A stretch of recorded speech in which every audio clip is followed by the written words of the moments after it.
Welcome to Venture Onward, where legends get rewritten in real time, and this one's a big one. Picture this, you're sitting across from me, coffee in hand, and I lean in with that "you're not gonna believe this" look. Because something has shifted in the skies over the DC universe, and it's not just a logo. We've got a fresh look at Supergirl, Woman of Tomorrow, and while the logo might look simple, what it omits speaks volumes. Actor David Krumholtz, who's stepping in as Kara's Kryptonian father Zor-El, recently wrapped his scenes and dropped an early peek at the movie's promotional logo. But eagle-eyed fans instantly noticed, Woman of Tomorrow is missing. Now, he clarified it's not the final logo, but let's not kid ourselves. Between James Gunn casually referring to the movie as just Supergirl and major trades following suit, this isn't just a logo update, it might be our first official confirmation that DC Studios is pivoting the title. Superman Legacy quietly became Superman earlier this year. This move would track, and if you're paying attention to DC Studios news, you know nothing happens by accident. Shifting over to Dynamite Entertainment, which is teaming up with Marvel for new crossover comic book. Imagine we're sitting across from each other in a bustling comic shop, old school spinner rack behind us, smell of fresh ink in the air, and I hit you with this. Did you hear? The Gargoyles and the Fantastic Four are about to collide in a new crossover, and it's going to be absolutely bananas. You blink, I nod. Oh, it's real, and it's coming this October. In a bold move that rewrites the rules of team-ups, Dynamite Entertainment has just unveiled what might be one of the most surprising and thrilling superhero comics crossovers of the year, Gargoyles/Fantastic Four. That's right, Marvel's first family is meeting the Manhattan Clan,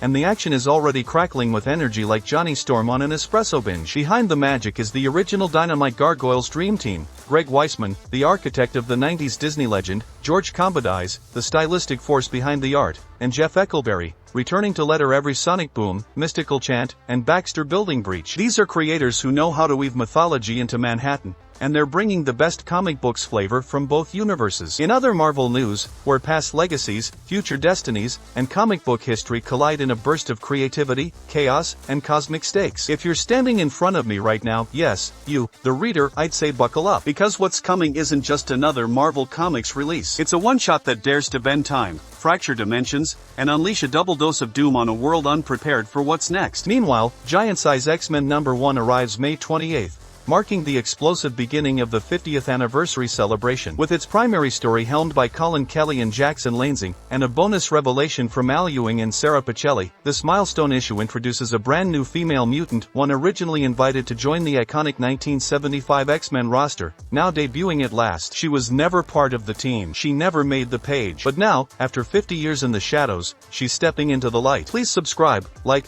and click the notifications for more from Venture Onward, where we deliver deep dives, comic book reviews, DC and Marvel Comics history, and exclusive takes on what's next in the world of superhero comics.